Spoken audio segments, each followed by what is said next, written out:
Yeah, I'm ready. Wait, what did MJ say we're calling this again? Oh, right. No, I got it. I know we're live. Welcome to Monday Night Raw. Live. In person, live Raw.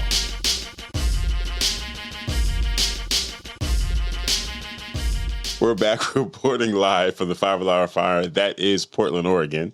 Thank you for joining us. We really appreciate your support. Be a part of the text chat fam squad and join the conversation in the chat. Shout out to our studio sponsors, L&J Industries, for providing this dope space each week. Mm-hmm. Shout out to our production team, Kyle of Residual Audio, Jess and Ross, and our remote quality controller, Michelle, for making sure that this show happens every Monday. And of course, shout out to y'all for watching, listening, and staying engaged with us. Now, before we get started, fiancés, make sure you like, subscribe, comment, and ring that bell so the algorithm notices us. Become a member over at patreon.com/newsofmyfiance to support the ever-expanding show. We just want to be able to spend more time with y'all and pay our bills at the exact same time. So let's get this John popping. What up, Kyle? What up, C's? We see you. So today is a little bit different just in the way that we don't have Jess in the studio. So Ambush is doing all the things. That's the headphones and, you can't see the other stuff. But he has all the things at his fingertips. So it's a lot. Hopefully he'll be able to engage in conversation as well. It is tough. I'm going to try. I don't want to have to carry the show, so. Listen. I'm excited to be here. Same. How did I miss Caesar's tweet? I only see Kyle in here. Says I'm ready for it. Well, it's not a tweet. So maybe if you're on Twitter, that might be why you missed it. And I'm not sure. I see it. So I don't know how to tell you that it's what to do. Terrible. Y'all, it's Monday and it has been a week. It has. It's been a week. It has indeed. So many different things have happened already. Some which we'll talk about, some we won't. Probably not going to spend too much time on the Pope dying, R.I.P., all the things.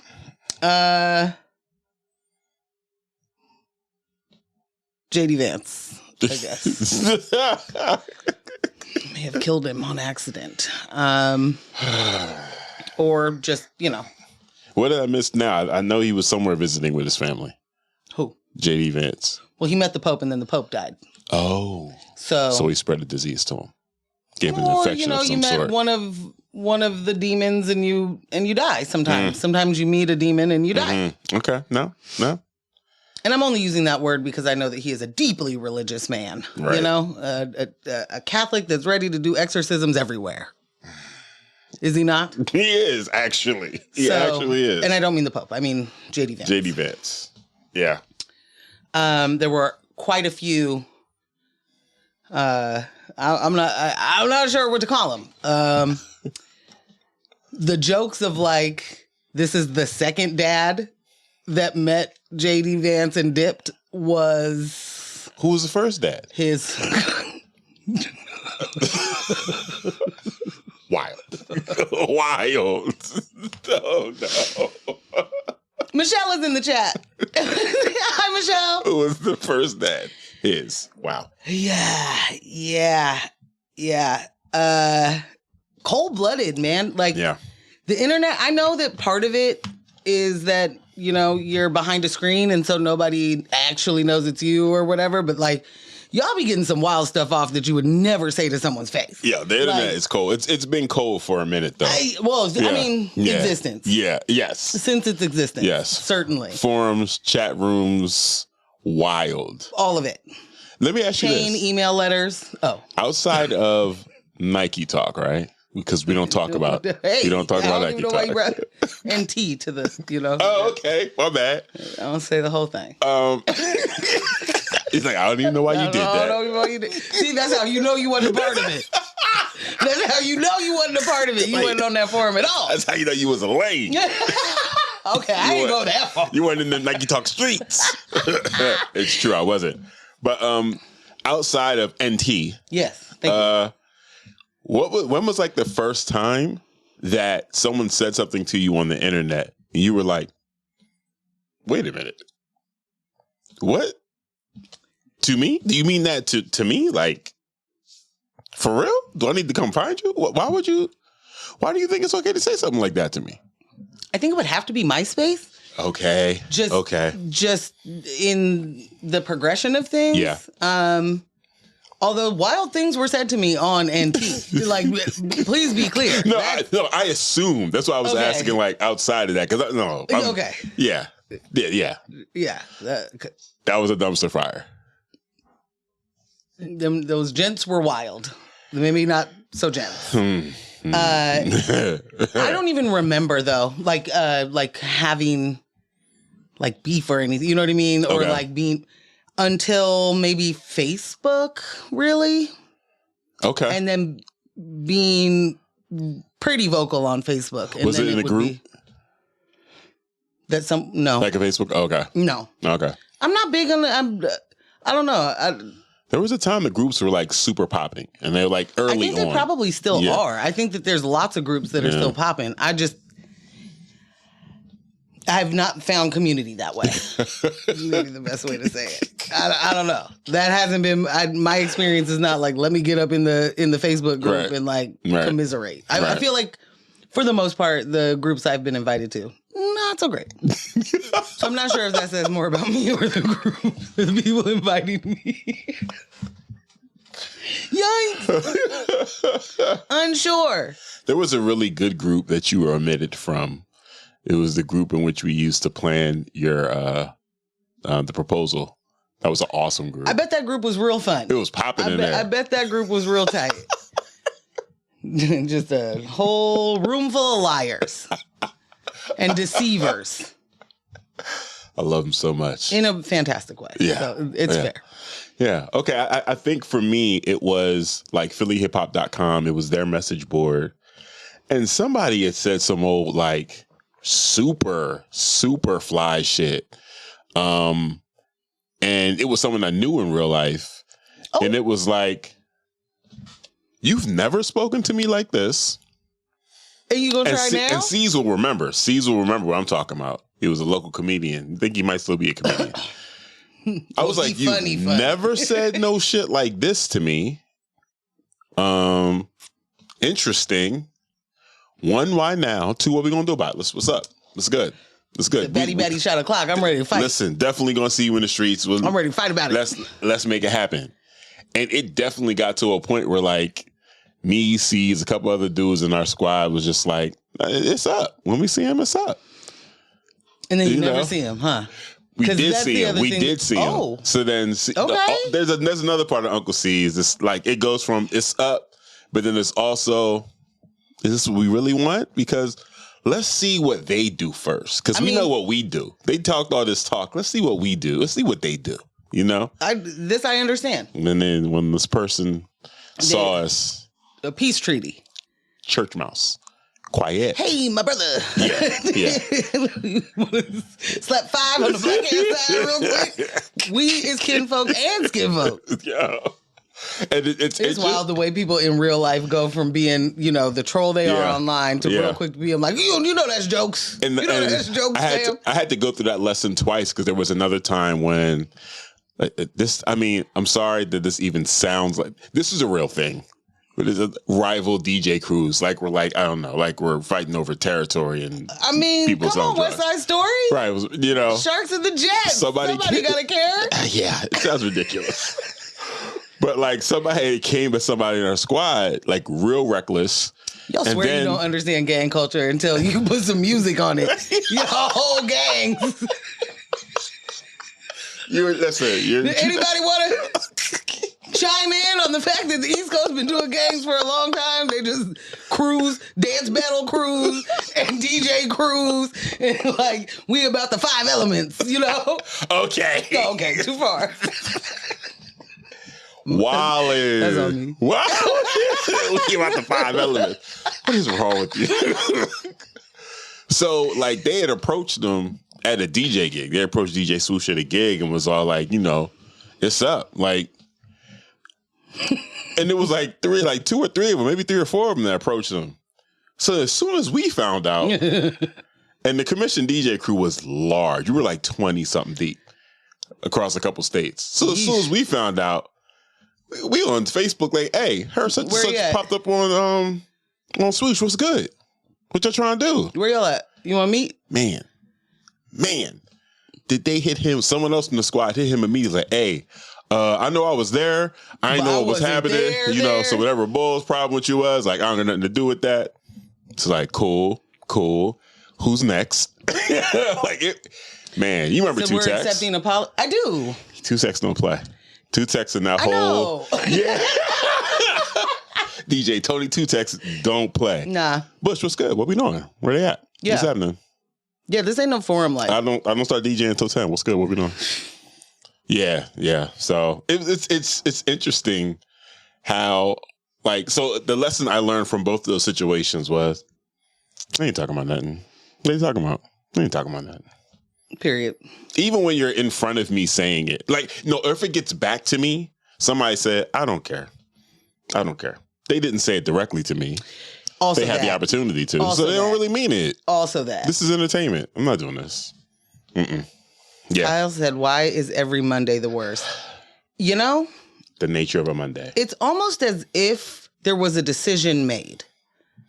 We'll start the week here and you will hate it. All the things will happen. What I am actually a little bit like, holy moly, what's the rest of the week look like when you already got this much stuff on a Monday? Yeah, for real. And now DJ crews, and we're going to definitely have to devote some time to that. I am so mad with the way you frame it. You're dastardly. No. The 5 elements. It's me trying to learn, Oh, is it? I'm just trying to. What was happening over there? A historian, if you will. Journalistic tendencies. Okay. No. Okay. Shout out to my homie, Eric Powell, checking in on Facebook. What up, Eric? He said, thoughts on Sinner? We're seeing it tomorrow. We're seeing that John tomorrow.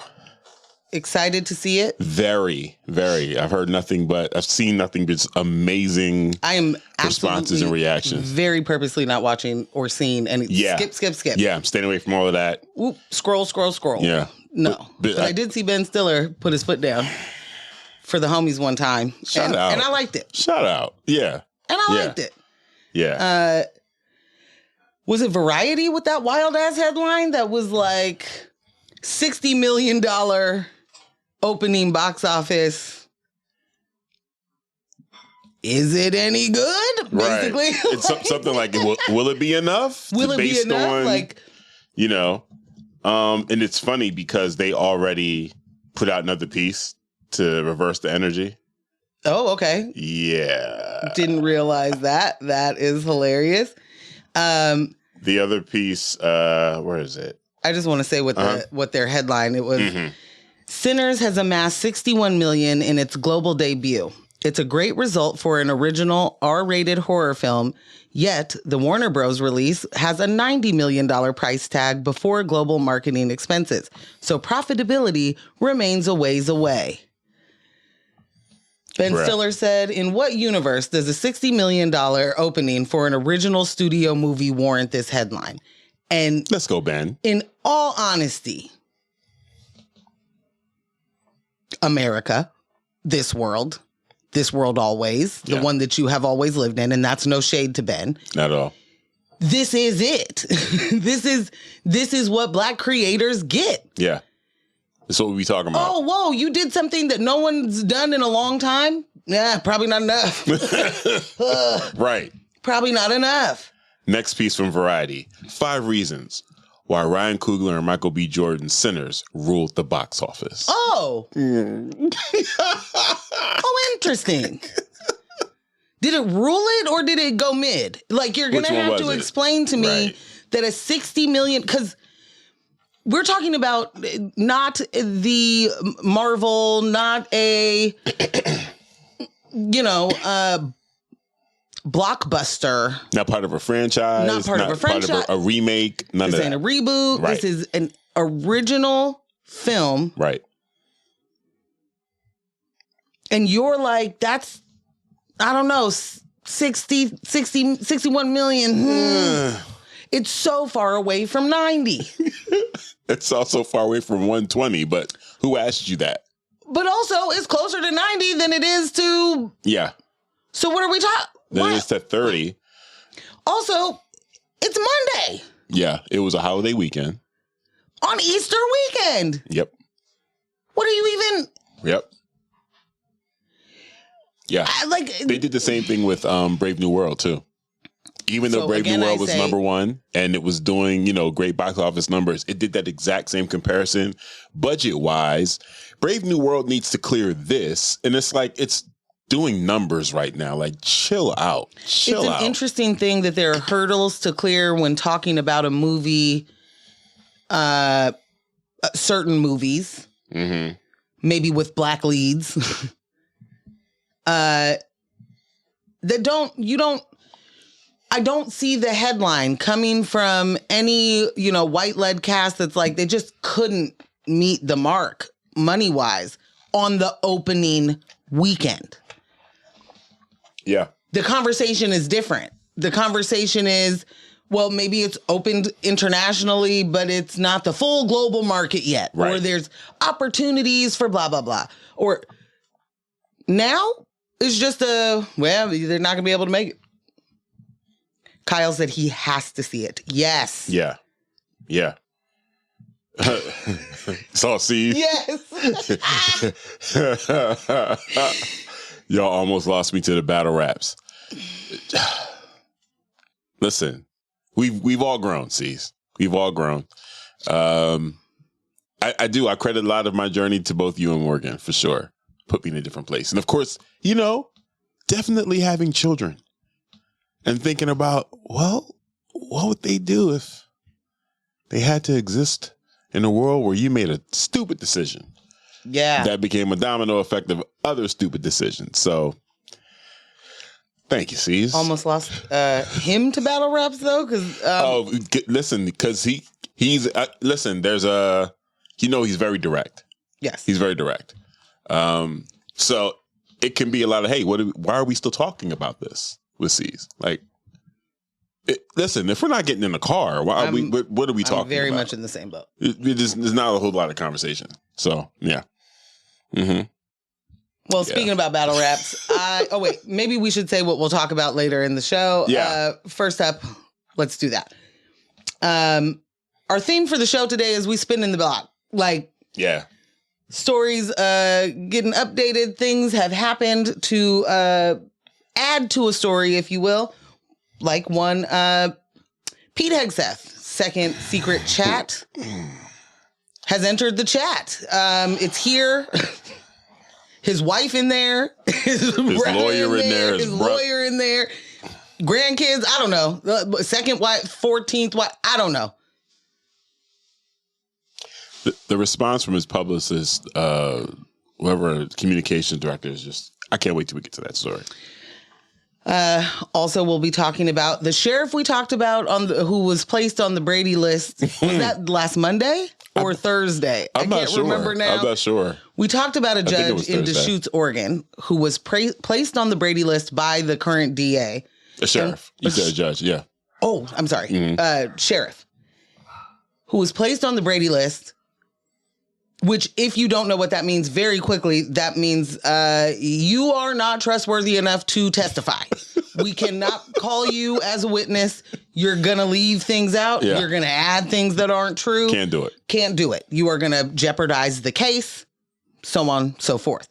Well, we talked about that last week. What we didn't know was the reason he was placed on it was because he was lying about his own education. So we'll get to those credentials. Or lack thereof. And for our other closer to home local news, Lake Oswego was told that they had to open up the private lake because your private lake isn't actually a private lake. It's not a private lake. It's actually not. You have to share and, the public lake with the community. And when it's public, it's public. And they were like, well, actually, one, I don't like this and I'm going to figure out a way for this not to happen. But two, in the meantime, I'll set some rules. Okay? Someone's got to post some rules somewhere. There's no lifeguard on duty.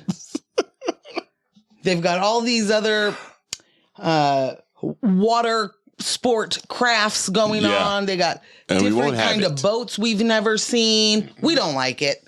We don't like it at all.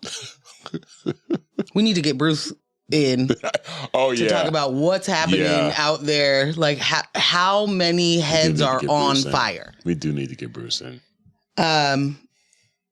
So yeah, we'll be talking about that. Man. What was I trying to get to that I felt like I needed to tell that first? Now I don't remember. Speaking of battle raps. So I was watching, the Grand National Tour has begun. The Grand National Tour won Kendrick Lamar and SZA. Is Doechii opening for them? Not that I know of. Oh, okay. The tour started. It started last night in Minneapolis. There are some trolley moments, some Kendrick behavior, if you will. He does a deposition in the beginning, or I don't know if it's in the beginning, but he does a deposition where it's twofold for me. It's very much Drake has done this lawsuit, but also Wayne is famous. Lil Wayne did a deposition that, cemented his hilarity in my mind forever, but... Yeah, it was wild.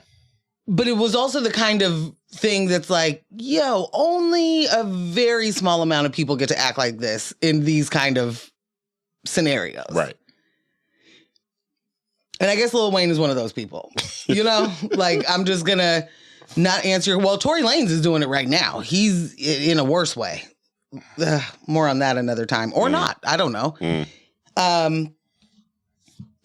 Tory is in there like, what's the definition of this word? Because how could I answer your question if I don't know the definition of this word, your definition of this word? You know what, Tory? You right. Leave him where he at.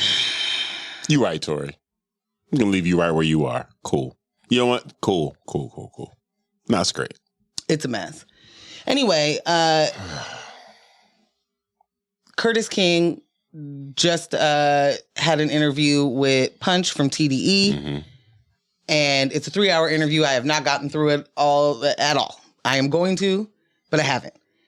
But he did clip out a portion of he and Punch talking about the timeline of Drake and Kendrick's beef.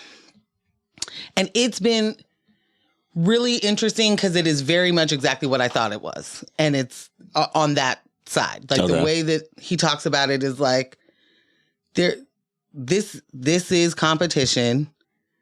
Someone acted real light-skinned about it. Took it real personal. The beige rage took over. And then here we are kind of thing. But one of the things that I learned, so he's like, the control verse was competition. That was just a stated competition. Here's where I'm at. He was like, Pusha T was mentioned. Pusha T was like, hear you loud and clear, Kendrick Lamar. Meek Mill sees Kendrick in the club, goes up to him, daps him up, and is like, I got to get you back for that. Right? Great. It's like J. Cole. He said J. Cole was upset about it, and apparently that escalated to the fight with him and Diddy. Right. Which I need more of that story. Yeah. Because what do you mean he was mad about the control verse and tried to fight Diddy about it? Like, was Diddy rapping it in the club? Like, what happened? You don't have to explain it. I need more. Curtis, we need more. I need more. We need more. But it very much was like, he asked like, what was Dot's demeanor when you heard this or you heard that? He was laughing. Like, this is funny. Like where he lives, things are very serious. Right. This is music. This is hilarious. Is funny. Yeah. Plus, we're having a good time here, guys. And a real good time. We're winning. Yeah. The unbotheredness that Drake wanted so bad, when you are outwardly emotional about a thing, you can't hide that you're not. Yeah. You just can't hide that you're not. And you know, like pointing out what the mistakes were in that beef two punch was interesting to hear, because they're the things that we have said like multiple times. With the exception of, I think you like Tailor Made, right? I do. I love Tailor Made. Yeah. I love Tailor Made. My favorite song from the whole situation, outside of They're Not Like Us, is what is it, 616? That thing is a banger. You know what I'm saying? But I feel everyone like in Euphoria, like there are different songs that sound to different people. When I first heard Tailor Made, I was like, okay, this is creative. I messes with this. This is cute. This is okay. Me likey. I didn't get upset at the AI thing because it's clear Pac is not saying this. It's clear, like, okay, all right. But it was a clever little situation there. Cool, dope. Like, yeah. And it hadn't been done in this way. It hadn't been done in this. So it was like, this is clever. I messes with that. I think there was something to be said about how both he and Cole reacted. And this is what, before you mentioned Cole, I'm like, this is somebody, again, like, how many cultures are you exposing to us that you're outside of? Because just when I heard Control, that's no different. First off, y'all are rappers. You're supposed to be at each other like this. Yes. You know what I'm saying? Yes. But if you grew up in elementary, middle school, high school culture, the dozens, taking shots at each other, like, you getting sung on. We singing. That's it. Like, that's it. That's all it was. And he wasn't even singing. It was literally like just said names and was like, and said, I love y'all, but I'm trying to murder y'all. That's it. So obviously in the metaphorical, of course, the ring of the raps. So in that, I'm listening to you say something. So you mean to tell me Drake was the one in the schoolyard actually getting mad? Yeah, when the dozens getting played, getting in his feelings, like, oh, you talk about me like that. It's your mom. It's your mom jokes. Chill out, bro. Definitely. And that means J. Cole dealt with some of that as well.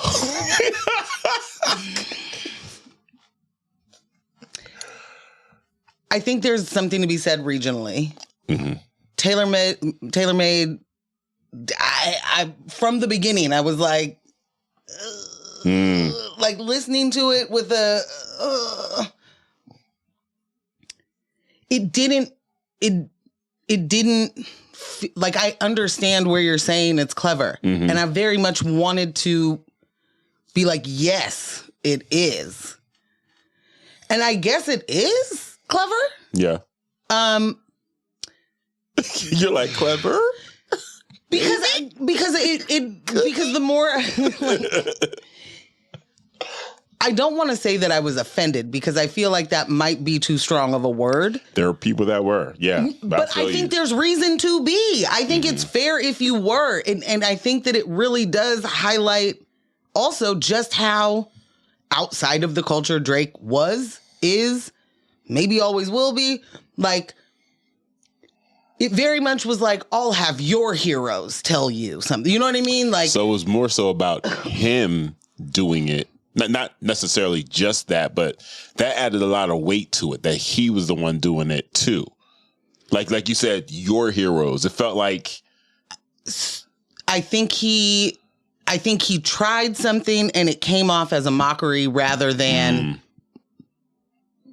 the people he believes that are Kendrick's heroes, like, not siding with Drake, but being on a song with Drake. Mm-hmm. Mm-hmm. I think you really don't understand what certain people mean to certain places, which right? makes sense for Drake. Which certainly makes sense. But I also think that, like, you did that with one of those people living. and didn't say anything. Right. Like, so for me, from the jump, it was always like, you didn't even talk to somebody. Like, that's a living, breathing person. You got a line for Snoop. Like, There's no way you can't get in touch with Snoop. Yeah. Yeah. And you didn't? Like, to me, that's wild. Like, you thought that would be okay to do and not say anything, not a heads up, a FYI, yeah, and that's a good point. A nothing. So to me, then it just becomes disrespectful. And it's only to be disrespectful, which that's the point of a battle. True. So don't get me wrong. I understand it. But there's multiple reasons why I can't look at that. One, even take it seriously as a song or as part of the like diss. You know what I mean? Yeah. Like, not to freaking mention that in the song, you're like, say he likes young girls, that's a gift from me. Right. And then in your lawsuit, you're like, there's unknown sources of... You're the source. You're the source, bro. You're the source, fam. You're the source. You did that. Tupac did not write that, right? That rhyme? Yeah. Like, that wasn't somebody else? I mean, somebody else may have wrote it. That's an interesting... No question. That's an interesting perspective because I do remember, like, hearing that and people being like, this is disrespectful, why would he do that? This AI. And when Kendrick used AI in the Heart, was that Part 5 video? And it was a bunch of different faces? Yeah, a bunch of different faces. None of that felt disrespectful. None of that felt... Exactly. So, like, again, to your point of, it's how you decided to move forward with this. It wasn't even so much like, oh, he used AI and that's lame. What did you do? What did you do with the AI? That's the thing. Yeah. It isn't that AI can't be useful or whatever. Like, or creative. Right. But also, like, ain't this your craft? I feel like you don't need that. A visual aid is completely different to me than I'm going to have a song with 3 parts. One will be Tupac, who's dead. One will be Snoop Dogg, who's alive. And one will be me. I'll close it all out, guys. I feel like that's different than, and especially for the Heart Part 5, what Kendrick is that song is and what he's rapping about. And for that video, that shit was crazy. Yeah, that was fire. That also is definitely, sure, AI, no question. But did we not see that in the Michael Jackson Black or White video before? You know what I mean? Like, there's things that we've been exposed to. I don't need a Tupac hologram to talk about the Drake and Kendrick beef. I don't want that. If y'all don't know that, if y'all don't know anything about this show and Morgan Jones, you're going to get a Michael Jackson reference. Believe that. You better beat it. Okay? Sorry. That's right. It didn't even make a lot of sense. But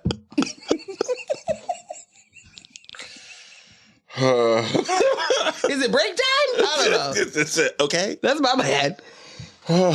So I will say, just to close this part out, that Punch said, I felt that was felt like a mockery. And Drake said, I took that. And I took that personally. He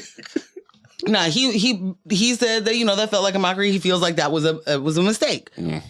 That was a mistake for, I think, the people, not just West Coast residents, but most certainly people that grew up here. There's a different culture. And I'm not pretending to be from LA or Compton or, you know what I'm saying?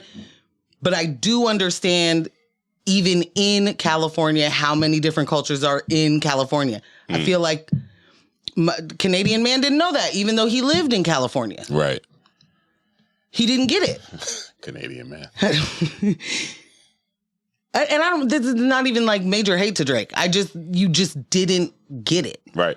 And it's a continuous showing that you don't get it. No. And that you didn't understand it. The fact that you have a lawsuit where you are calling Not Like Us anti-Semitic either means you really don't get it or you never were supposed to be here in the first place, or both of those things. Or both. Because that's the weaponization that we usually see from white folks. That's a bridge way too far, bro. And it's absolutely just a lie. Yeah. Like, it is not even close to something true. Yeah. And that kind of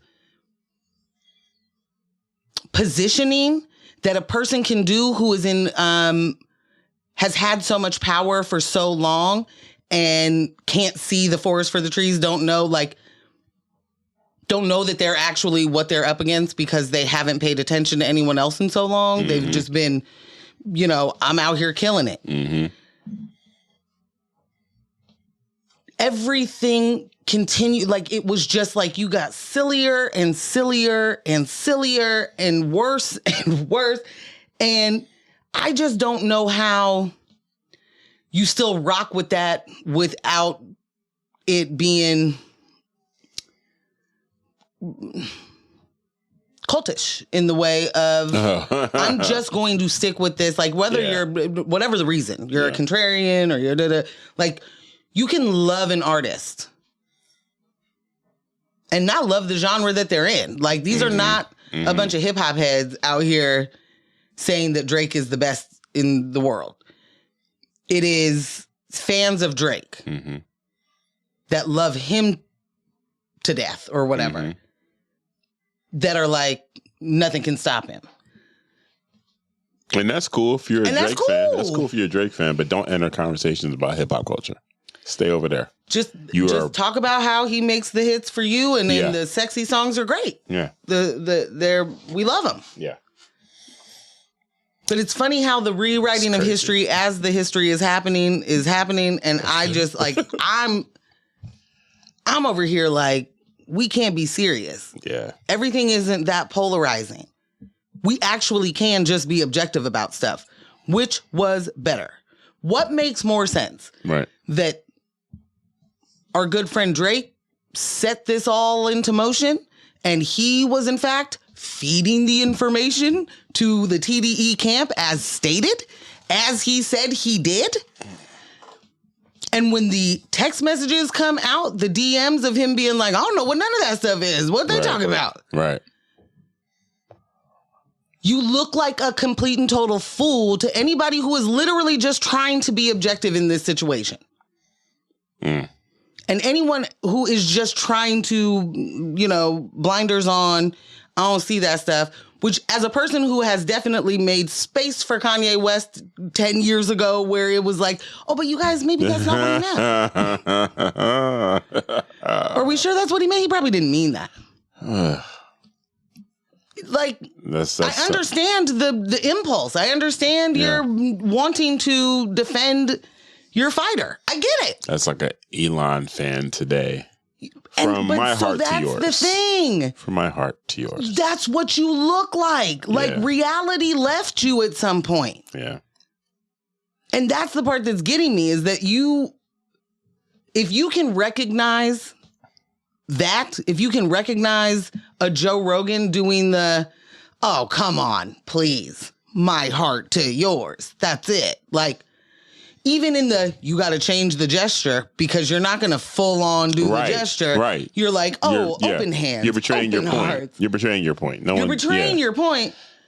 But the fact that you're trying to make that point, the fact that you're like, oh, all these people are so silly for saying that the thing that they saw was the thing that they saw. I can't believe it.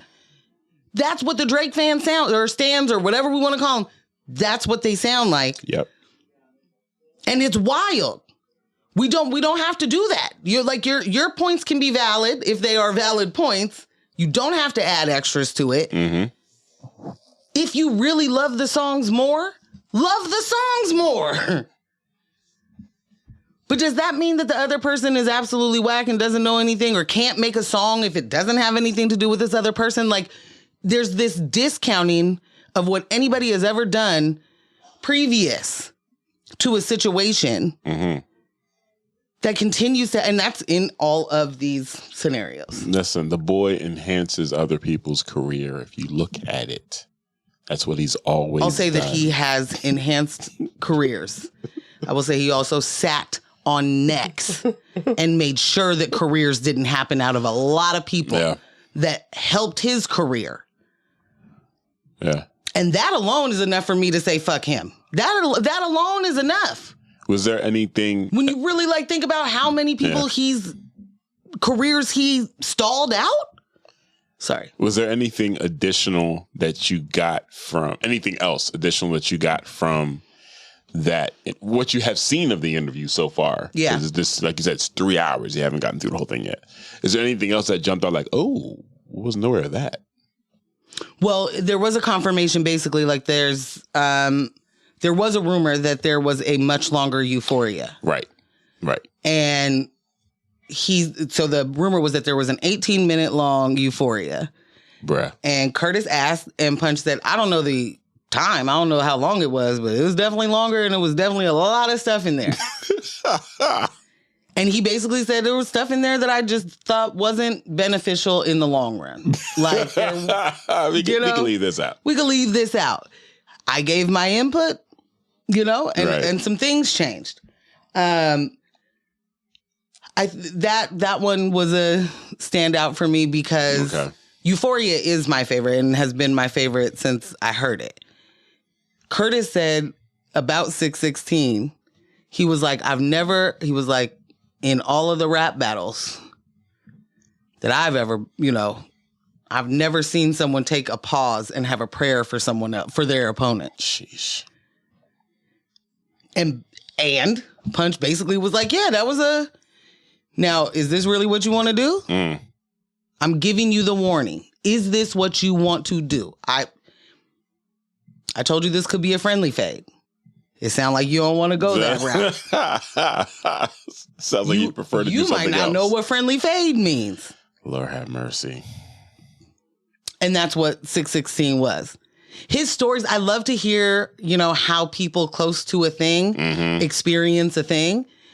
And he said that when Euphoria, before it dropped, like Top had heard it, talked to him about it. He flew from Australia. Crazy. While on tour with SZA, flew from Australia back to LA to hear the song. And then went back to Australia. And by the time he got back to Australia, 616 was playing. Yikes. Like, whoo. Yikes. Lastly, I'll say he did sum up exactly how I felt about every Drake song that happened. It's not enough. It's a thing. It's cool. Not enough. Yeah. Push-ups, cool. Not enough. Family Matters, cool. Not enough. Especially when you do we about to hit the red button. The red button is, if the red button is Family Matters and you get stepped on by Meet the Grams 32 minutes later, you don't have a red button. You need a couple more. You don't have a red button. Yeah. You needed more. Yeah. It's not, you had a video, it's not enough. You know what I'm saying? Like, it's not enough. So, yeah, it's really interesting. I'm anxious to hear the rest of what you got from that once you complete it. Yeah.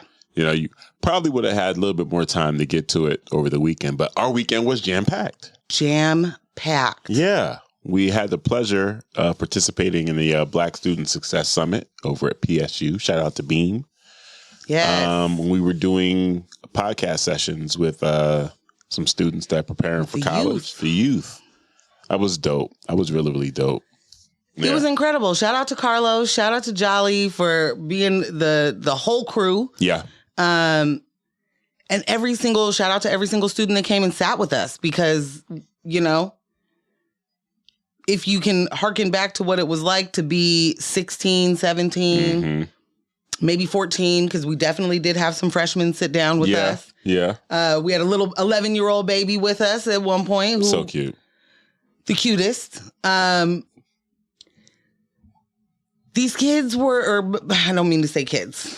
No disrespect. These children. The youth. The young people were either really engaged and ready to do it or a little hesitant. And then, warmed up. did my best. Literally was trying very hard to get the things out of folks that we needed to get. But it was so cool for the folks that showed up in any capacity that they did. Like they were there to learn a lot of different things, and they had a lot of options, and to show up, into the podcast space and talk about their experience there, talk about their experience in school, what their plans are outside of high school. It was really great to see people just be like, of course, the Ivies. I'll be looking at all of those. Yeah, sure. Like... I don't even need to mention, of course, the Ivies. Yeah, like, the kids is all right, man. Yeah, like, man. They are doing what they can in a really crazy world. But there was a really heartwarming moment about halfway through, maybe. And I don't want to do too much of the storytelling. Asked them what has been like your favorite part of this so far. And the I think it was that session had 4 people in it. Yes. Okay. And 3 plus 1. Right. That was chilling. Yeah.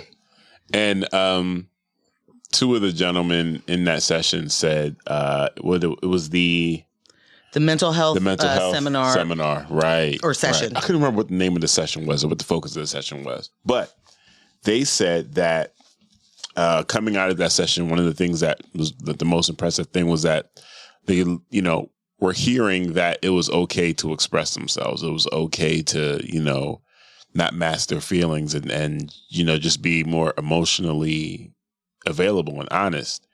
And for kids of that age, young men, to say that was the most impactful thing that they'd experienced that day. Yeah. That really, really landed with me. That hit me. I was like, got a little, keep it together. Keep it together. Who brought onions in here? Yeah. Always with the onions. Like, yeah, I was like, wow. That really sad. I was really grateful for that because, man, that was major. Yeah. Man, we had all of these warm-up topics that we didn't hit, but I do want to try and get to a couple. Yeah, sure. We got time. Because buckle up, y'all. White on white crime is at an all-time high. And not only did we learn that, we learned at the same time that apparently Secret Service can't stop crime either. Man. Like they're around, but are they? Like, the head of Homeland Security. This is great. I mean, got her whole purse stolen. Whole purse. If we can't keep track of that, do you? So the head of Homeland Security. I'm not here to victim blame, but the head of Homeland Security, Christina, who has a Secret Service detail, had her purse stolen at Easter Sunday dinner. So, because also the only way I can think this happened is maybe she got it from her seat or chair or whatever, accidentally left the purse, and Secret Service is following her. And then someone grabbed the purse. That's the only way I could think that happened. She's at a table with her family. Oh, okay. She's having Easter dinner at a restaurant with her family. So someone walked by and took her purse off of the back of her chair and nobody caught it? No. That couldn't happen. I mean, it could, but it couldn't. Not when you have a Secret Service detail. You're the head of Homeland Security and you don't know where your purse is at all times? I'm sorry. With your credentials in it, that's how you get in the building? They got her ID, her fob, or, like they $3 grand cash. Because why she didn't? Fast. Because just some walking around money, I guess. Yeah.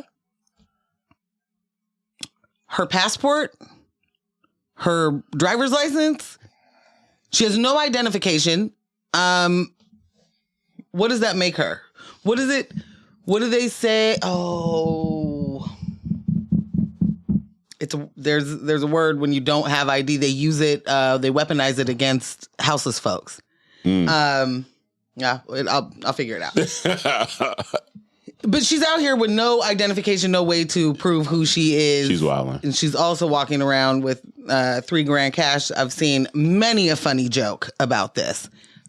She's a big tipper. She likes to be able to, But one thing I'm going to say is, oh, P-Town in the chat. Hey, boo. Hey. With 3 racks in it. This is what I'm saying. Racks in the middle. She had 3 racks in the bag. Yeah. Yeah. Listen, that's because when she comes across valet, she wants to be able to, hey, a little something. Just a little. Just a little. Just for you. Remember that scene from Casino on your way in? You tip. That's all. That's all. She's a big tipper. It was still in her purse. She started the day with 4 racks. Oh, okay. Yeah.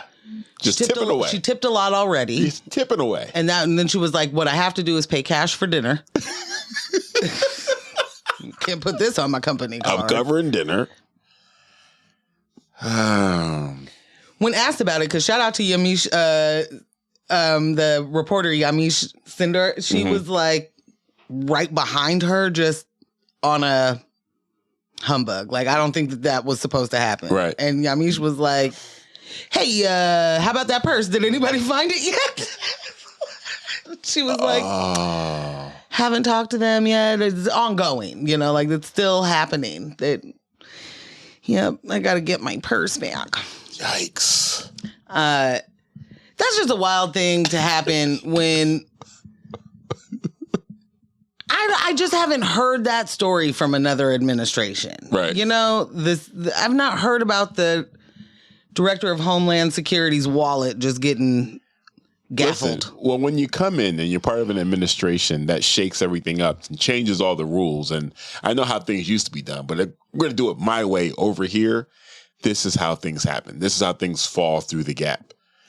We don't even know how many Secret Service members have been fired or how many people are in the normal detail. Like, we don't know any of that. So none of this, is surprising me. East Coast C said, that'll teach her to eat at Golden Corral on Easter Sunday. While I hear you, C's, I think she'll still go back. She's definitely going back. But I don't think she was at a Golden Corral. I mean, unless you're telling me she was at a Golden Corral.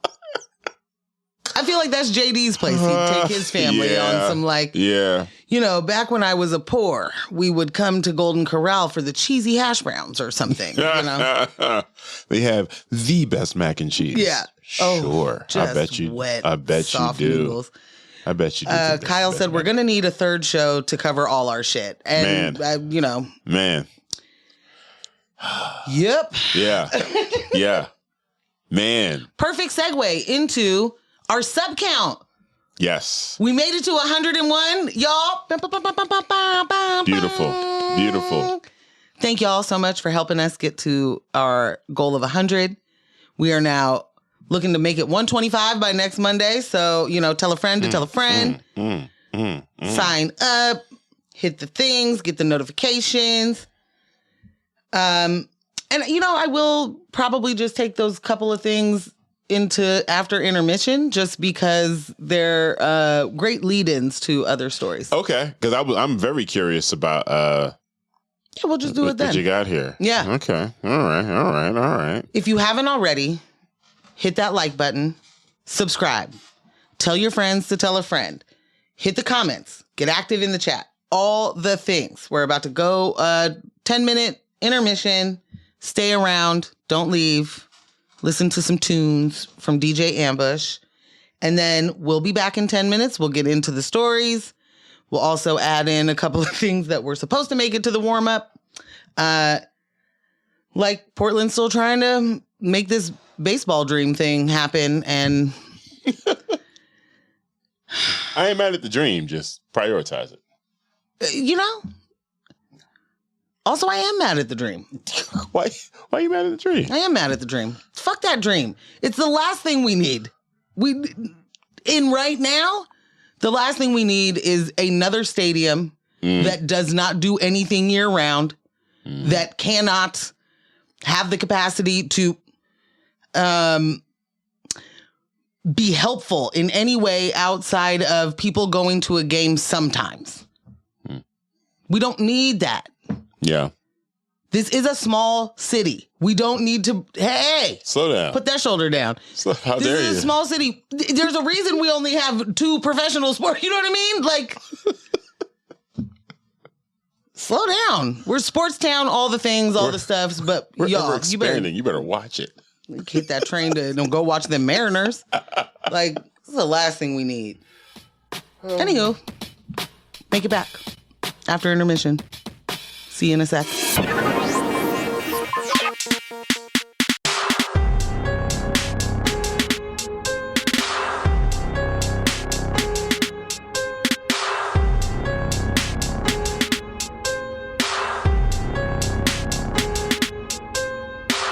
Welcome back from intermission. We made it. Are you still here with us? Hit the chat. Let us know. I'm not sure which story to go into first, so I just want to mention a couple of things that we had planned to talk about. Right. One, Portland and this baseball stadium that we have been apparently longing for a really long time, although we don't actually have the population to support the kind of event going that you need to do to keep a stadium of such stature going.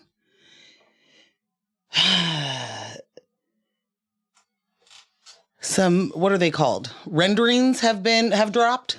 New renderings dropped. Right. And it's definitely on some like, Portland, are you ready for are you ready for it to happen? And while I am seeing the big, $700,000 boulders getting put in new places so that, creating a hostile environment so that people cannot live there. The idea that we're even talking about this instead of before making sure that there is housing for people while we are dealing with the Ritz-Carlton having displaced business owners in order to be there for a population that isn't here to receive it. I just don't understand what we're even fucking talking about. And I don't know what, it is so unhinged to talk about a baseball stadium before we talk about housing and making sure that people are able to live their lives inside so that all of the folks that are real big mad can stop being in their business about what they do on the outside. Yeah. But more than anything, so that those people can live their lives the way that they need to, want to, get healthy, stay healthy, get all of the services that they need in order to do that. The fact that we're even thinking about doing multi-hundred million or billion-dollar projects that don't include making sure that people are housed is absolute insanity. Yeah. And it's capitalism just, I think I said that this is capitalist tap dancing in our faces. Like, that's what it is. For sure. It's a joke to them that people are on the street struggling. It's interesting because I watched a similar thing happen in Chester before I left the East Coast. So, I mean, this is an impoverished community. It's lacking its own grocery store. Like, there's a ton of things Chester doesn't have, and a ton of things that it does have that it shouldn't, like a casino, like a prison. But they added a soccer stadium. And I was like, what are we talking about right now? Why are you adding a soccer stadium to Chester? Look here, fam. This was like on the rise of, soccer becoming more popular here in the U.S. Mm-hmm. I believe, I don't know if Philadelphia had an established team at that time, but this was going to be their new stadium in Chester. And when people started, hearing about it being developed, I'm like, no one's going to come. Y'all really going to come down to Chester? In Chester, where everyone avoids? You're going to come down to Chester? They come down to Chester. That thing is jam-packed. Jam-packed. You got no problem. No problem hopping off 95.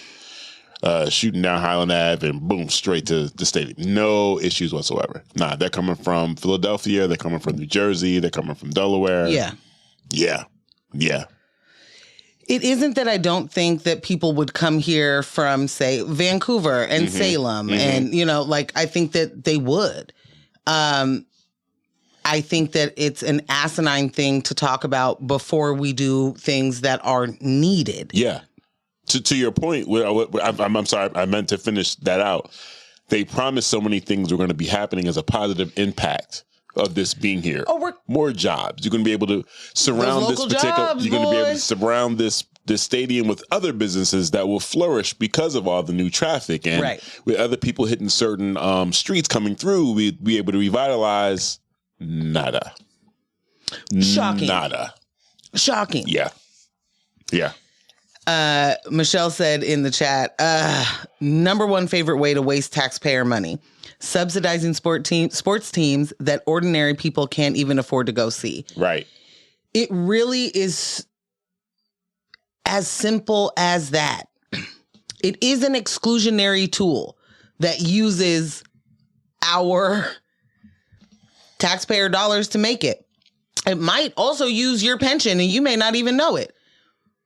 Like, I can't imagine that the same city that had to deal with what we dealt with the Rose Quarter is real willing to get right back on board. Right.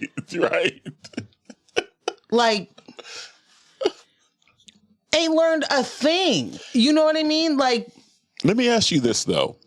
Who is it that's not learning a thing? Because I was talking to homie Mike. We were in Alberta Street Pub and we were talking about that hotel right next to it and how it was supposed to do this and do that and do this. And I'm like... And that's the one with like the soaking something or the other. Yeah. And I was like, there was never a point in my mind where I thought any part of that would be accessible to the community. Because there was supposed to be a conversation about low-income housing being a part of that project. And I'm like, why do y'all keep... Like, I'm not believing any developer. But they have a history of doing this, not just here. Like, this has been going on for decades. Yeah, this is the developer gambit, right? Like, I will get the tax breaks from the state and Fed for adding in a little, poor razzle-dazzle to it. And then you find out you only have to do that for market rent for like 2 years. Right. And then as soon and it's only a certain amount of units. And that amount of units could be very small. And so insignificant, it means absolutely nothing to the community. It means nothing to the people you've displaced. For market rent, when you have had to knock down somebody's building where they lived for under market rent, or knock down the houses that they lived in to put this up and then say that, well, we'll make sure that there are available units you can get on the wait list. And then you find out somebody's friend lives there anyway. You know what I'm saying? Like, it's a developer's poor friend got to get in there at that low market rate or at market rate. Yeah. We talked about the Ritz-Carlton in previous shows. Then was it filed for bankruptcy or heading towards that direction? Yeah, they're got their eye on that prize. Oh, the bankruptcy ball. Yeah. Wild. Kyle said, they say there is room where they want to put it, but I really don't think there is. It's already a mess down there, and I don't want anything taking away accessibility to the hospital or the clinic. So, thank you, Kyle. Where they are talking about is South Waterfront, which, as if they didn't learn anything from that South Waterfront project they already tried. There's a lot of vacant buildings over there. Ay. If your building has 11 residents, you ain't winning, right? The developer didn't do the job that they thought they were. The real estate agent didn't do the job they thought they would do. You know what I'm saying? Like, when you have a skyrise fancy condo building and 11 people live there, didn't work out right. No. Didn't work out right.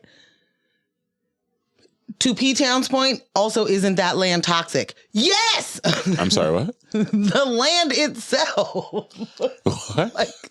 Wait, what? It was like a factory owner or something? Were they burning tires there before? What's going on? I don't, in this moment, remember. But you knew, like, hey, oh yeah, that's a toxic land over there.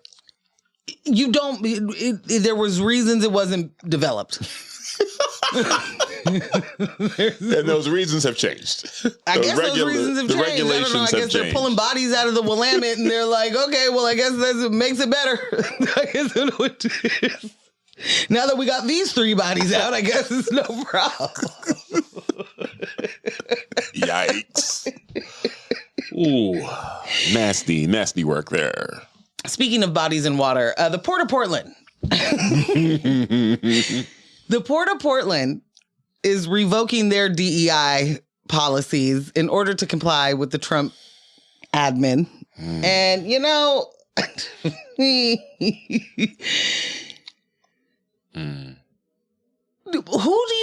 this a part of it?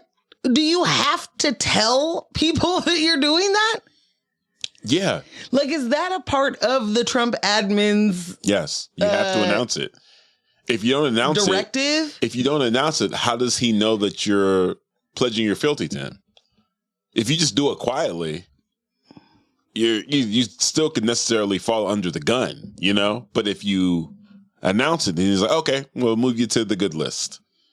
No coal in your stocking. No coal in your stocking. Quarter. But, you know. Look, it is the people that will say, what do we need those policies for, that are also quick to be like, well, let's just get rid of them. If y'all believed in the inclusion of other people, you wouldn't need the policy, right? And the fact of the matter is, we know for certain that they don't believe in those policies. No. We know we are not working within a merit-based system. We are not over here doing the best resume and best interview and best references win. So could we just like not do this part? I don't know. Like, I'm tired. I'm tired of even the conversation. I don't even like to use the letters now. I don't, you know what I'm saying? Like they kill everything. All of it. Misappropriate, reappropriate, do all the things, like change the history. Nobody has to ask the question of why anybody would need a DEI policy in the first place, why affirmative action would have been a thing previously, what has happened before that, and why Black and brown people were getting jobs. Like, it's completely asinine.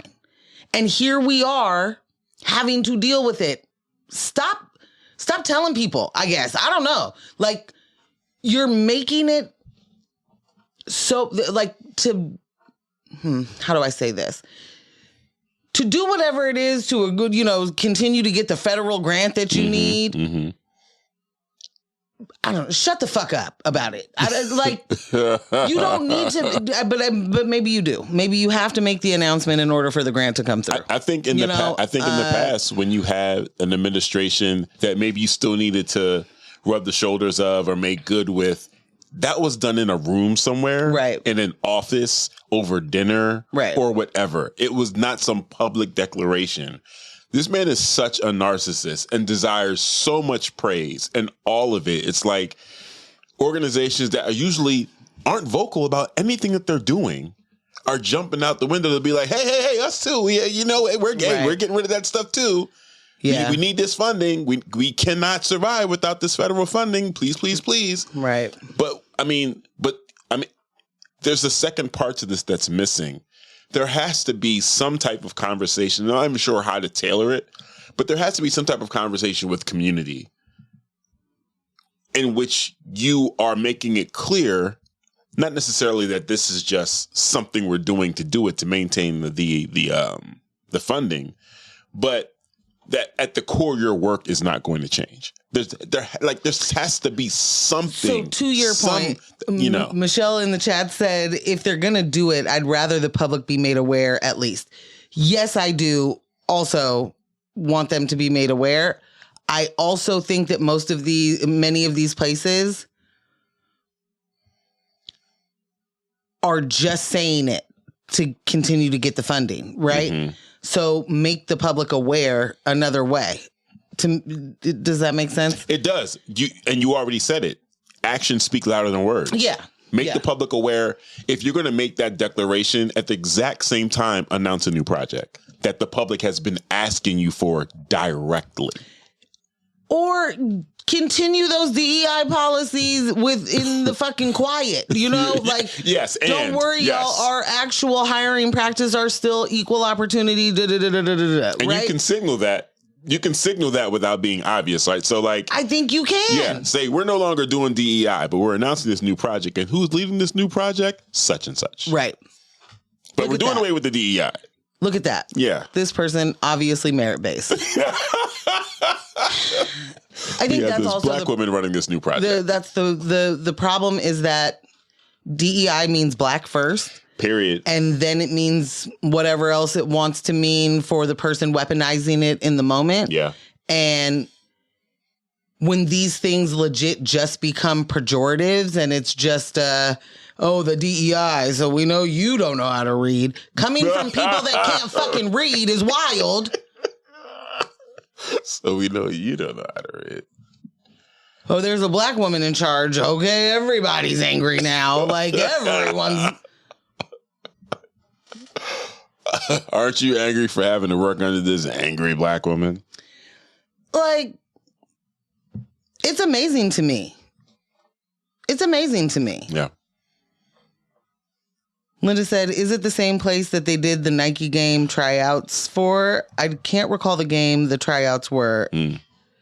Yes, that land on that water is toxic.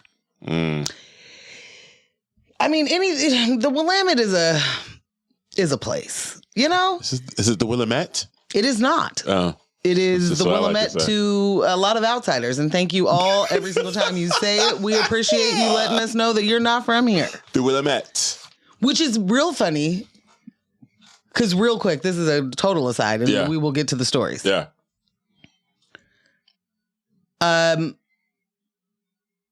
Indigenous Native American words are everywhere. Of course. Streets, counties, rivers.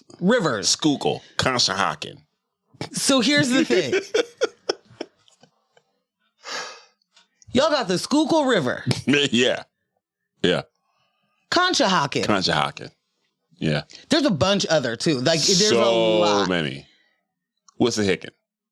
The fact that Willamette can absolutely trip you up, not you personally, but folks from the East Coast where I'm like, I'm sorry, do you know the river you live on? Like, that would cause it the Schuylkill. What? Right. I mean, is that what they call it? What do they say if they don't know how to pronounce it? I've heard the Schuylkill. No one. I mean, it's either the Schuylkill or the Schuylkill. No one's saying the Schuylkill. Like no one's doing that. But I mean, don't know. I did get caught up in couch and cooch out here, so that one is more fair. That one is some random white man's name. Meet me down on Couch Street. They're like, "Excuse me, Ambush. What? What are we talking about?" It clearly says couch. It doesn't. It does, but it doesn't. Cooch is 2 O's, guys. Very clearly. This ain't whatever. All right, Cooch Street. Okay. All right, you guys got me. I do submit that is not an indigenous word. That one off the beaten path. Willamette. It just sounds prestigious. It sounds like it's supposed to be something used here in Portland, Oregon. The Willamette. Walk out of And when you pronounce Oregon, you're right. You're right. You win. It should be the Willamette in Oregon. Absolutely. My favorite is the bumper stickers that are Oregon, like OrYgun, because people will be like, Oregon. Yep, that one too. Yeah, that's the one. Yeah. So yeah, you get to have the Willamette. Okay. In Oregon. Thank you. It's got to be paired up though. Absolutely. One is the condition it's for like the other. Earth 24 and Earth 36, like at one, you get one and the other, you get the other. All right, give me 1 second before you jump into the next story. I'm going to try something real quick. Try it. Won't you try new things, Fun stuff. All right. I'm trying the Jess trick here for those listening to the podcast.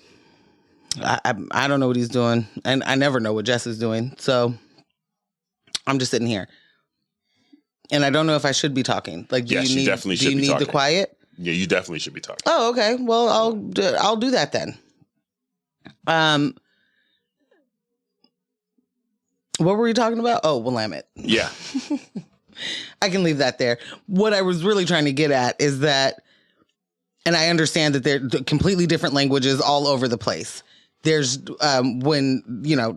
tribally, but it's funny to me when people who have been exposed to those kind of, at the very least, street names and rivers and lakes that you're used to are still like, I don't understand. What's the thought here? What does this say? I'm sorry. That when you said that, immediately I went to waterfalls, and I went to the other guys. Yeah. And then you went to Michael Keaton. Yeah. And now you're on Batman. Yeah. Yep. It's great. It's great. I did it. Long as you know. Yes. Long as you know. Yes. Bruce should not. Did you want to? Did you? No. What happened? Nope. This is a moment that I get to yell at you. Okay. Which one of those movies did you just recently show me the clip of? The Flash. Fiancés, family and friends. Did y'all know that in The Flash, the most recent one that caused lots of controversy because of whatever the Flash's name is, I don't remember it right now. Ezra Miller. Thank you, Ezra Miller. One Ben Affleck playing one Bruce Wayne / Batman. Affectionately known as Batfleck. In that movie, in the script, unless he freestyled this, which, if so, Barmageddon. Yeah. Mans was like, oh, I might as well do this to himself. If I really wanted to stop crime, I would just pay my taxes. Pay my taxes. I could just pay my taxes if I really wanted to stop crime. He said that. I feel like Ambush is hitting this for me. Kyle, do confirm. I think Ambush was like, don't watch it. You don't need to see that. Which I wasn't, but I wasn't running towards it anyway. But I know he's seen that movie, and I know he never mentioned the fact that one Batfleck told us, I'm a messy bitch billionaire. Maybe if I just paid my fair share, I wouldn't have so much crime to fight. Yeah. That was pretty good. Which part? Yeah. When he did it or when you hit it? When he did it. Because I didn't think I was hiding it as much.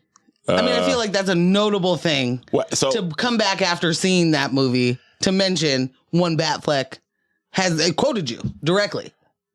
Yeah. I think what happened was I was so disappointed in the film, and there were so many really bad things about the film. And then I was also, again, disappointed in James Gunn saying it's the best superhero film he's ever seen. And all of the lies that went into promoting it, I was just I remember saying there were some moments. The lies that went into promoting it was terrible. It was terrible. What's the guy's name? Short guy, always running in his movies. Scientologist. Tom Cruise. Tom Cruise. He's on. Let me say, short guy always running in his movies. I think it's accurate. Yeah, no, definitely. There was a quote from him like going out of his way. Like obviously someone made the call and was like, yo, we need you to talk good about this film. And he's like, I think you're on the red carpet somewhere, out of his way talking about, oh, amazing film. Da-da-da-da-da. And it was like, what are you doing? This is Maybe weird. he saw a different cut. You know what? Fair enough. There were so many releases, so many cuts that got released. So, yeah, it's possible. It's possible. Yeah, I was trying to find the exact quote because it is pretty funny. Ooh. Kyle said, Batfleck doesn't exist in my cinematic universe. Sorry. Goes Bale, then Pattinson. Kyle, please don't start this with me. This is neither the time. Oh, it's the time and the place. Yes, it's both. It's both, Kyle. Bring the action.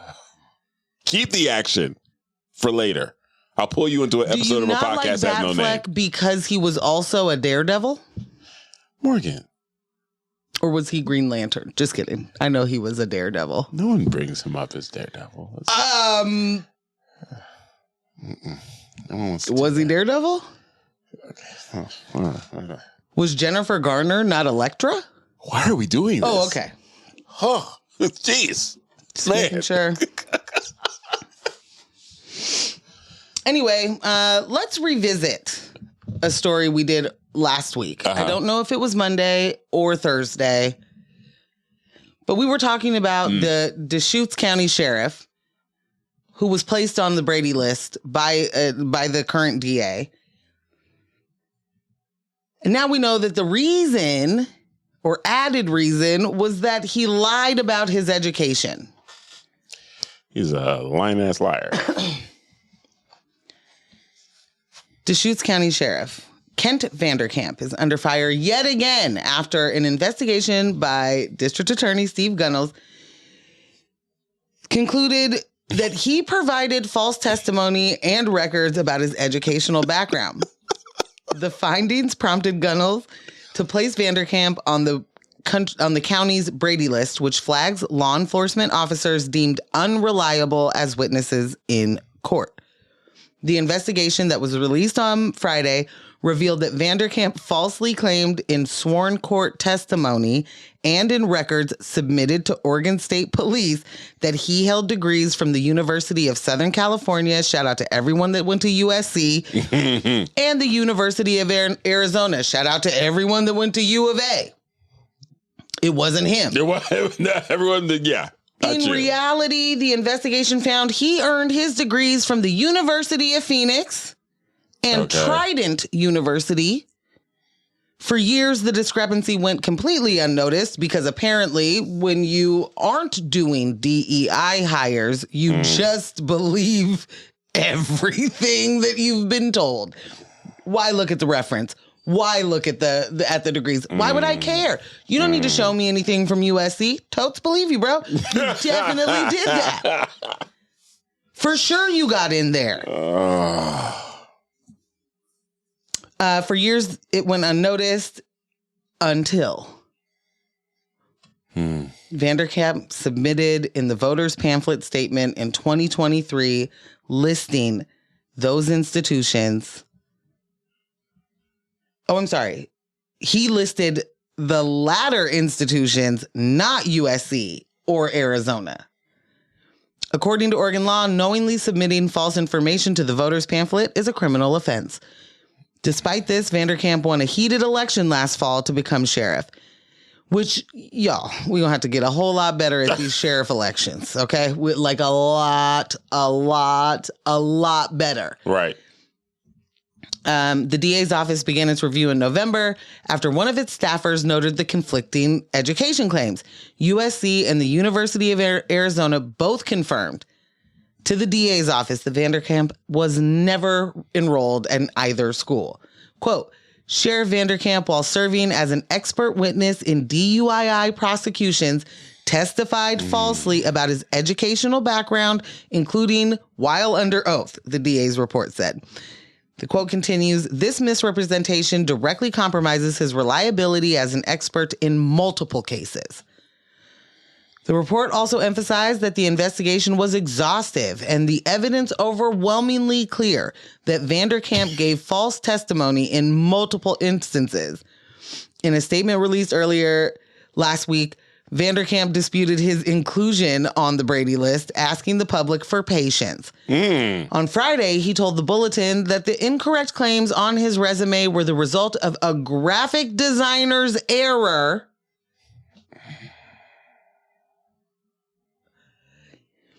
which he read aloud in court without verifying. Quote, I did make the mistake of reading that in court. What? You don't know where you got degrees from? Don't you have fake degrees hanging in your office? Vander can't tell the truth. Not Vander can't. Oh, no, I'm not doing Vander it. can't. I'm not doing this. No. He's a whole lie, fam. My man said it was a typo. Did I read the typo in court? Sure. I did. Did I mention it was a typo in court? I didn't. I was unaware at the moment that it wasn't right. Oh. The fallout adds to growing concerns surrounding Vanderkamp, who is already under separate investigation by the state's police certification agency over previous employment history. So he was lying about where he worked at before, too. The DA's findings could further impact his credibility and leadership of the Deschutes County Sheriff Office. The fact that he's still there, because shout out to police unions making sure those people keep jobs. This is a person who has lied about a lot. Not just their own personal things, you know, like where they went to school. And I don't know why you're embarrassed of your online academies. It's an education, right? It's an education. Is it not? I don't know. Like, I don't know much about a Trident University. Never heard of it. The University of Phoenix, I've definitely heard of. They both offer bachelor's degrees, but, you know, you don't have to do much to become a police officer. You have to do more to become a hairdresser than you do to have to become a police officer. So, like, I don't actually really give a shit where you went to school to become a police officer. Like, at all. Like at all. But fam has been lying.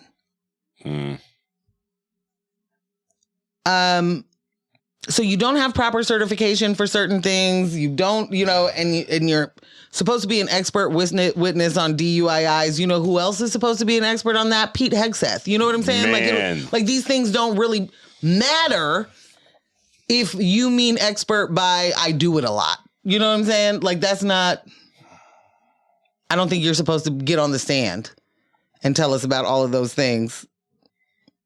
The failing up with these guys. Do go on. I saw a news article, news story today. I can't remember what outlet. It might have been CNN. They brought in an expert to talk about the leak, you know. And they're like, well, you know, at this point, I don't see how there can be anything less than Pete Hegseth resigning. Who said that?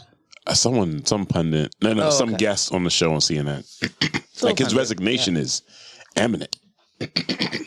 And I was like, for a second. His resignation is imminent? For a second there, I was like, it reminded me of George Santos, whom I have way much more pride in than, you know, and respect Hegseth, for. And respect for. Apparently. Yeah. There will be no resignation. He would not resignate. Okay.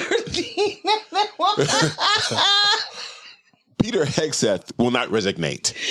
Let's be clear. Peter will not have it. He will not have it. And anyone thinking, it's just more of this disillusion and this dissonance. It's like, okay, you want to say the MAGA people aren't dealing with reality, right? But what has happened is MAGA has won. So what wasn't reality is now actually reality. And everyone that existed in the part of the multiverse in which the MAGA was not reality, you haven't shifted. So you're still talking about all these laws and the precepts and these principles that no longer standards that no longer matter in this reality. Who was going to call for his resignation? who actually has the ability to make it happen. So why are we discussing this shit? Like, what? Because in your mind, the Constitution still matters. Oh, cool. Man spat in the face of the Supreme Court. Does whatever he wants with the immigrant community. Does whatever he wants with people with actual green cards. Status. People with actual status. And you're like, Pete's going to have to resign.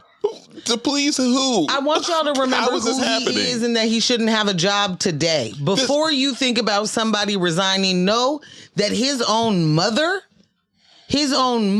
sent him a private email saying, you are an abusive man to women and I don't like it. Right. And then walked it back because, Pete's daddy had something to say about it. And, my husband told me sometimes I'm a little too emotional. If you don't have anything nice to say about your son, don't say nothing. Don't say nothing. Right.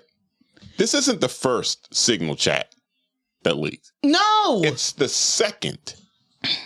It's the second, and it's the one that shows he was also telling his wife and his brother and his lawyer what was happening with strikes in Yemen because it's important to them, right?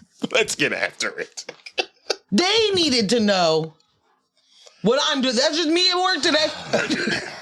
You know what I got going on? I got a couple of presentations and also a few bombings. And then when I get home, would love some chick parm if you're making it. If not, can you warm up the meatloaf? Please. Yeah. Defense Secretary Pete Hegseth is facing mounting scrutiny after it was revealed he shared sensitive military plans on a second private Signal chat group that included his wife, brother, and personal lawyer. Number 2. The chat, according to CNN sources, was used to discuss U.S. military operations against the Houthi rebels in Yemen and remained active even after Hegseth was confirmed to the Post. The revelation follows a wave of internal chaos at the Pentagon, where Hegseth has recently fired or reassigned top aides amid concerns about leaks and internal power struggles. His former press secretary, John Elliott, and several dismissed senior officials have publicly criticized the secretary's judgment, warning that dysfunction is now a distraction to President Trump during a volatile time for the U.S. military operations abroad. I wonder why times are so volatile. Anyways. It's probably because Pete's drunk. Yeah. The second Signal chat, like another one already under investigation by the Pentagon, acting inspector general, contained details about strikes on Houthi targets, unlike the official chat with cabinet members. The personal thread included individuals who may not have security clearances, including Hegseth's wife, raising additional concerns about the handling of sensitive military information. Mans is doing his pillow talk in Signal. Listen, when you got your president who was keeping sensitive documents in a bathroom. At an open public space. Well, I guess it's not public. Members only? What's Mar-a-Lago? You got to be a member, I'm sure. Could the staff get in there? You know what I'm saying? Yeah. Yeah. Who are mostly probably... And he got reelected. After portable people. Yeah. After that, got reelected. This is a nothing burger. Like, his president literally. I really want to never hear that phrase again, but I know I will. Yeah. Yeah. While a Pentagon spokesperson claimed no classified materials were shared, the existence of the chat, particularly in light of ongoing investigations and staff turmoil, has alarmed both former and current defense officials. I'm sorry. I'm sorry. I've interrupted your story so many times. It's fine. You mean to tell me? Yeah. That isn't, what's the phrase? Classified? Classified information of where we're going to do a bombing? Then what is, perchance? Somebody tell me. Yeah. Several ousted aides, including Dan Caldwell and Darren Selnick, deny leaking any information and criticize the administration for its opaque and retaliatory actions. Tensions peaked after a string of leaks, including reports on troop movements, Middle East operations, and even a classified Pentagon briefing given to Elon Musk. Hegseth reportedly launched a leak probe involving polygraph tests and even urged an FBI investigation. A move his advisors warn could backfire, given the active Inspector General review already underway. As the Pentagon executes critical operations... Is there one left? Right? There's an Inspector General around here? Shit. As the Pentagon executes critical operations abroad, including military campaigns in Yemen and preparations for conflict escalation in the Middle East, critics argue that Hegseth's leadership is becoming a liability. Unfortunately, after a terrible month, the Pentagon focus is no longer on war fighting, but on endless drama, Elliott said. It's becoming a real problem for the administration. I just want to say that Pete went on TV and he was like, you know what? With mismatched sideburns. Right. I'm just going to say that because I am the petty bitch that I am. One's like here and one's like here. Right. Like, you ordered a defense secretary from Temu and you got one. That's it. That's it. You literally got what you ordered. This wasn't a what I ordered versus what I got. No. This is what I ordered and it's what I got. Yeah. It's what I meant to get. Yeah. Mans went on TV talking about this is a bunch of disgruntled, old ex-employees that just got all this shit to say. I'm just trying to enjoy the Easter egg hunt with my family. I don't know what y'all problem is. Okay, they're disgruntled. So what? Did you indeed do this? At what point does anyone say, hey, you know what? We did it. It was a mistake. It's impossible. Instead, they say, this isn't classified. It's no big deal. Okay, cool. I have to interrupt. Shout out to other C's. We got to figure out a bit. Yeah, like East Coast C's, Uncle C's. Yeah, we got okay. Uncle C's and we got East Coast C's. East Coast Uncle C's, C's, who was from the East Coast, is no longer on the East Coast. I needed to understand I didn't have that. Listen, just give me a moment. That's good. Because that's good. Whiskey Leaks, I thought was top tier. But Pete Hegseth absolutely wins the day. That wins the day, that wins the week. Yeah, Hegseth is fire. Hegseth is on fire. That is flames. That's flames. Hegseth declassified it during the last shot of. Wait, I can't even read that word. Fancy whiskey. Like Glenver. Glenvey. Is that whiskey? I feel like that got to be a fancy whiskey. Wow. Fam. Hegseth is amazing. Yeah. Also, every single day he's drunk, and I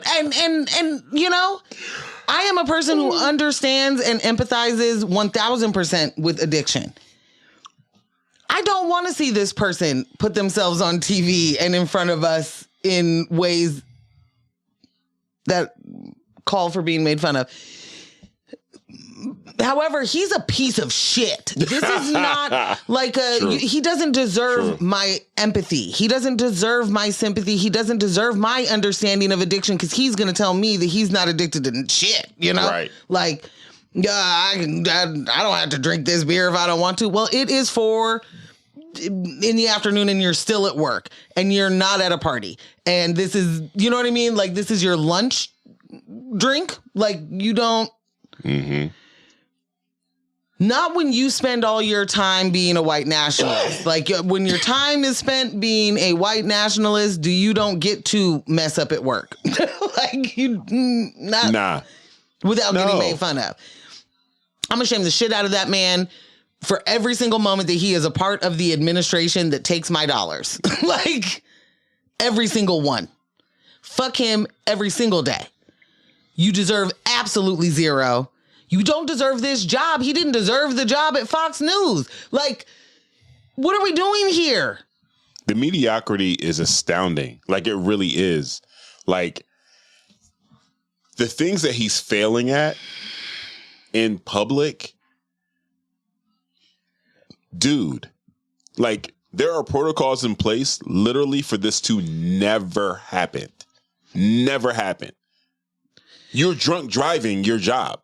Like, all you have to do is stay within the lines. Like, for real, the lines are already there, right? Just drive within the lines. It's already, you got road signs, you got stoplights. You already know he's not in charge, right? Like, you know that there's other people. You know the people that no one's coming to him, like, to solve a problem. Right. He's the person that, like, gets to say, sir, I'm going to go talk to the president about this. You know what I'm saying? Like, he's not giving direction to the military. Right. Even though he very badly wants to, and, you know, whatnot. This is... Yeah. I'll say this. Wild. One thing about Donald Trump that we do have to acknowledge is he don't like to be embarrassed. And this is, in fact, embarrassing. Yeah, for sure. I don't disagree with you. I do think that this has the potential to be a full-blown nothing burger. Just a absolute nothing to talk about. He's not going to get replaced. The fact that that's the headline right now, that the White House is like seeking a new... You are just nothing but embroiled with distractions. And I think that also helps the rest of it. We're talking about Pete Hegseth tonight instead of Elon stealing our money. You know, like all of it's helpful. Kristi Noem getting her purse stolen. Helpful. Yeah. Yeah. I saw a video of Nancy Mace yelling at a person inside like a Target. I was asking her about the town halls. Yeah. You saw that? That was nasty. Nasty work. Nasty work. Like, you're talking to a constituent like that? Nasty work. And if I'm to understand, this person just asked, are you going to have a town hall? And she whipped her camera out and was like, and I won't be harassed. Mm-hmm. Not without catching this one on camera. Yeah. Yeah. East Coast C said he needs the bumper rails at the bowling alley to stay in his lane. Yeah. In every way. Yes, absolutely. Just walking down the hallway in the White House. Just making sure he doesn't go in the wrong doors. Just crash bandicoots. Yeah, for sure. Why not? For sure. Like, it's so apparent how unqualified you are for this job. Yeah. All you needed to do was get in there and get low. Be low. Instead, all of you come smashing through these doors and you want to shake everything up and remove these people and fire these people and let's like change all these protocols, further exposing how unqualified you are. But again, when it comes to white mediocrity, especially white men, he's been failing up his entire life. Whole time. So why we would expect anything different is ridiculous. And why anyone would expect that he would suffer consequences when he never has is even more telling. Yeah. So that's when it gets frustrating for me, watching these news outlets jump on these gotcha moments. And it's like, what do you think that does for your integrity as an outlet? Yeah, what's the got? Yeah. Like, resign. To you? Resign from this position at McDonald's? Like, you think he's... Never. He has zero reason to resign. He's not even getting... My man made his mother walk back what she said about him. There is no... Which was true. Yeah. He's not getting chastised, so why would he resign? Also, him getting chastised means nothing to him and his job. Like, we really got to understand the mind of a person who fails up. These are not things you're worried about. You getting called into your boss's office, whoever your boss is a totally different deal when you feel like everything I've ever done is great. Mm-hmm. And I don't have to worry about nothing around here. Mm-hmm. He's not walking in there like, oh, no, they found out I was drinking last night. No. They know that. That's what's not happening. They know that. They're not tripping. That's not the problem. What is this signal thing? Oh, bro, I don't even really know. Like, all of these things, when you live in a world where you can just say, I didn't do that, or what I did do that, but it's not a big deal. And you guys are with the Trump derangement syndrome are unable to recognize what's a deal and what isn't a thing. You know what I mean? Like, they just go delusional. And then people believe it. Yep. And now our show is over. So I like how you dropped that Trump derangement syndrome in there. Well, gotta plant the seeds as they're trying to like make that an actual diagnosable syndrome. Please dial in, guys. MJ, please let them know. Well, it has been floated that we should add Trump derangement syndrome to the list of diagnosable psychological disorders. And what? Number one, the fuck, I think, is number two. That's number 2 and 3. And then 3 is for what? Because to me, that sounds like a good way to throw people in El Salvadorian concentration camp that, got to get rid of them undesirables, those rabble-rousers, those people that are in the way. And when you got Bukele out here like, what am I supposed to do? Not follow the word of the person paying me? Right. I think it's very possible that is one of the tentacles, if they were able to do something like that will be able to get people to be forcibly removed. You can round up people in mass at protests. Easy. All of them are suffering from Trump derangement syndrome. Also, how'd you vote? Yeah. Pick them right on up. It was let me take a peek at those voter rolls, What I'm trying to remember, was it when we were watching the season finale of Daredevil, was that the same day that you first mentioned it to me? Because when that happened and something to that degree kind of started playing out in that episode, I immediately was like, whoa. I don't remember the timing of that, but it felt like it was the same day. Yeah. Real quick, thank you, Michelle. You always button it all up. She said, unqualified officials are part of the classic fascist playbook since they can't be relied on for loyalty. Hegseth will be fired or not based on his usefulness to dear leader and nothing else. Wait. Yeah. Hegseth will be fired or not based on his usefulness. Yeah. Yes. That's it. Yeah. Those are the only conditions. You don't have to be good at these jobs, and we know that by who he picked to do them. Right. We know that loyalty is the point for the job, and then the cruelty that they're willing to inflict is also a part of it. But know for certain, being qualified for the position, this is not a person who is like going to work every day. No. Even when he's supposed to. That's not what he's doing. Ever. That's not it. Like, in the fact that he was able to be a weekend host on Fox at that, like my man was a weekend getting played on loop in, an airport. Bruh. You get to go from having commentary to being head of the military. Like, that's absolutely insane. And that should have showed everybody that this was not a serious deal in the first place. Yeah. And when I say serious, I mean these are not qualified people, and that is how we get these positions or how we get fascist takeovers. These are not people that know even what the job is supposed to do. These are not people that have a loyalty to the country in the way that they say they do. Nope. They have a loyalty to whoever that person in power is if they align with that idea of power. That's it. And they believe that they'll get to be on, the trip to Mars. That is obviously going to be, welcomed by Katy Perry. Oh, man. Oh, wow. P-Town, love you so much. She said, time for the Antique Roadshow. Have a wonderful night. We're done. We're late. We're done. We're closing it up.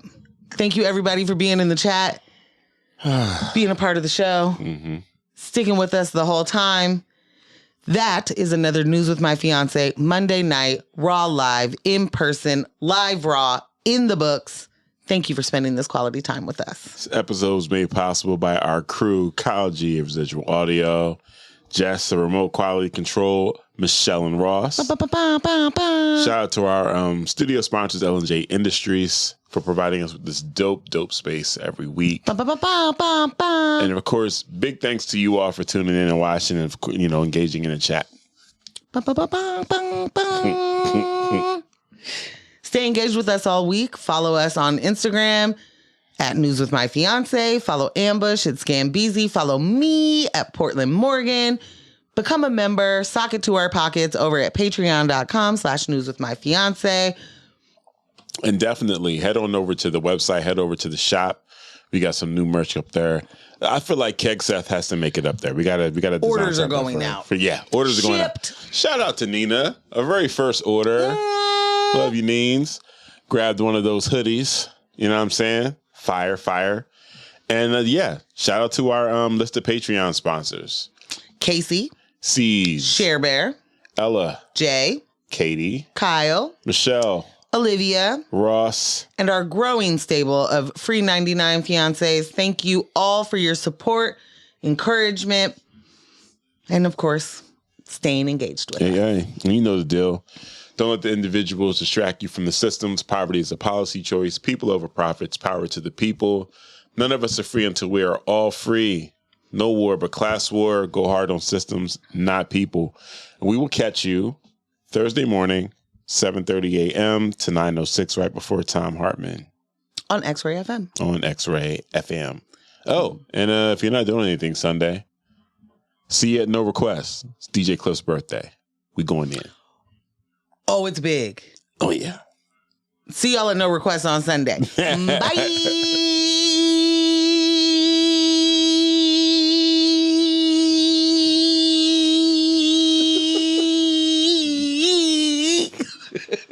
Thanks for tuning in. And you can catch this show streaming live on YouTube every Monday night from 6:30 p.m. to 8:30 p.m. And our podcast episodes are available everywhere you listen to podcasts except Spotify.